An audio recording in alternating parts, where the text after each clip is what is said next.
everybody. Thank you so much for the likes and the follows on the pages. I'm really grateful. It shows me that you are loving the content, especially the content around chores. I could see that it was really doing well this weekend.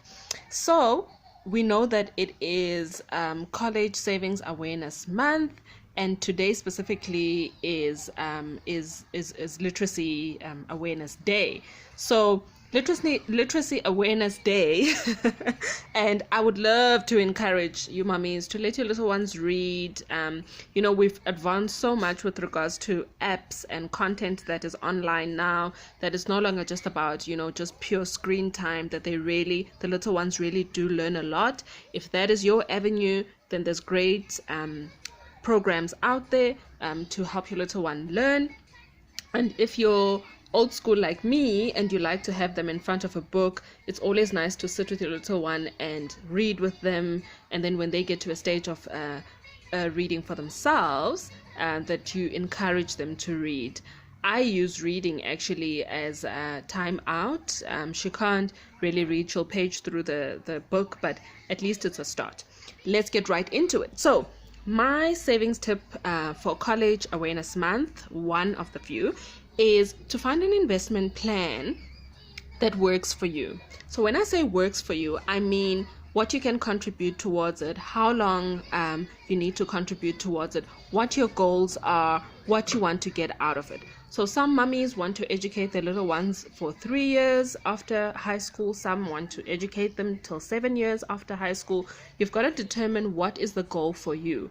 I know that if your little one then decides at the later stage that they're not going to become, 7 years is usually a doctorate, they're not going to become a doctor, you do get some of the funds back, and maybe that could work towards buying them a car or a deposit into their first house or something like that. Whatever works for you. But the goal is, or the objective is, to save as little as you can, as much as you can, to make sure that when you do get to that stage, you've got a bit of assistance from yourself.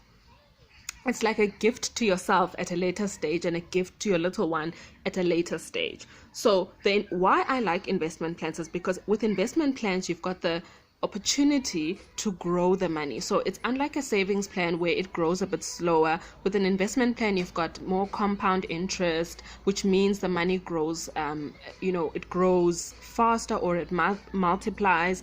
And also that you can, go to your financial advisor and say, this is what I'd like to achieve. This is how much I've got.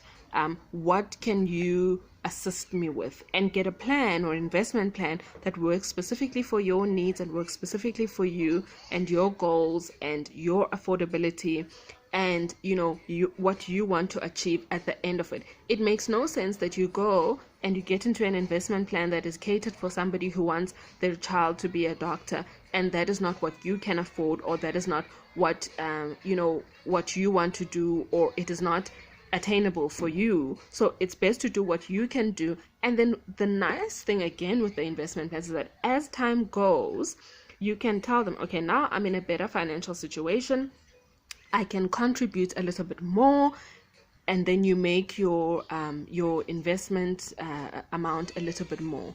The other tip as part of saving that I want to give you is to make your saving a debit order, and the first debit order to go off. So pay your children first, pay yourself first for your savings for a rainy day, or for goals that you have for yourself that you want to achieve.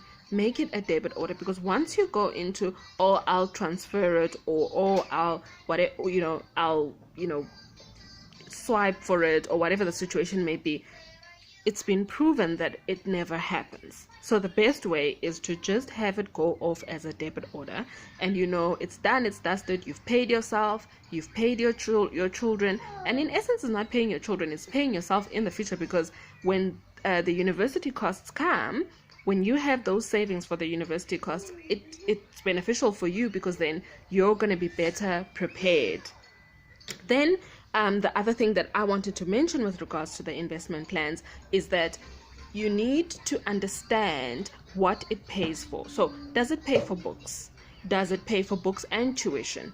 Do you have to fork out the deposit for the university or the college or the registration fees, or how does it work for you? So what do they pay? What don't they pay? Do they pay for accommodation if your little one then finds a university that's a bit further than home? And they need to then stay at rest. So you need to understand this. And then at a stage where your little ones can understand, they won't be little anymore. They'll be, I know what I want to study. I know what I want to do. You sit them down and say, okay, mommy and daddy, or, I have an investment plan for you to study.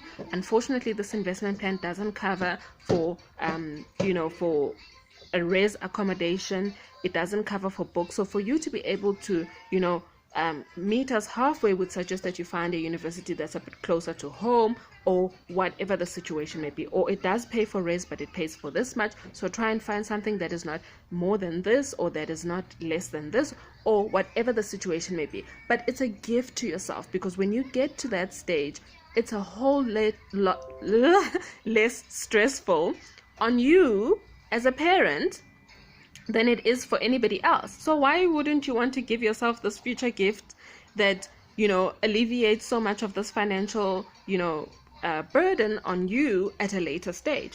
And also, my belief is that when we do that, we leave, you put your children in a position where they are better off. Yes, education is not, it doesn't guarantee that you'll have the greatest job, you have this, but at least there's an option, right? And when your little ones don't go through college, I know that with some of them, with some of the investment plans, you can then withdraw the money and use it towards something that is a little bit more beneficial. So if they say, mommy, I want to start a business, you can help them with this money. If they say, mommy, I'd like a car so that I can pursue this dream that doesn't need me to go and get educated, then at least you can assist them with it and give them a boost. So that's my tip for this week, or the first tip for this week, is to get an investment plan that is best suited to you. Get an investment plan that is specific for education. Know exactly what it is that you're getting out of it, how much you need to contribute, how much you can afford to contribute, and make it tailored out to you. That's the beauty of an investment plan, is that it can be tailored to you. It's not a one size fits all.